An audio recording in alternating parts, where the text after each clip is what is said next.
In this session, I will demonstrate to you how to calculate compound interest. Now I'm going to give you an example question that you might get in a level 2 maths test, particularly a level 2 in terms of compound interest. You invest £500 for 3 years in a bank with a 9% compound interest rate. How much money will you have after 3 years? Now initially that sounds like a very complicated question, but for the minute we are only interested in 3 parts of this.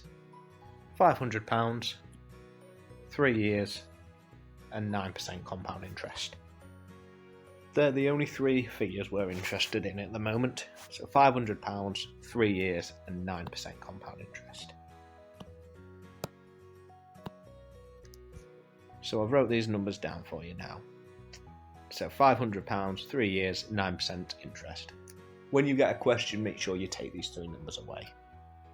Now, how compound interest works. Let's say you have £100 in your bank account and you increase this number by 10%. You've now got £110. If you were to increase 110 by 10%, you have £121, and 121 increased by 10% is £133.10. In a nutshell, this is how compound interest is going to work, or it's at least how we're going to calculate it. So, £500, 3 years, 9% compound interest. So in our first year in the bank we have £500. So let's just put year 1. We have £500. Now because the interest rate is 9%, we are going to increase 500 by 9%, which would give us £545.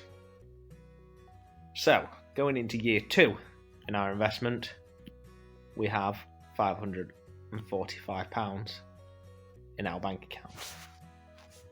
Again, the interest rate doesn't change, it's still 9%, so we're going to increase this by 9%, which will give us £594 and 5p.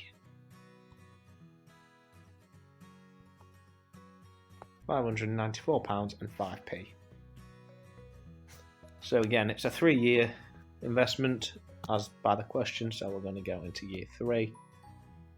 £594 and 5p plus 9% will give us £647 and 51p. So our investment after 3 years is £647 and 51p. That is how you would calculate a compound interest question. Firstly, work out how much money you're initially investing, how many years you're investing it for, and the percentage, or the compound interest percentage the bank is going to give you.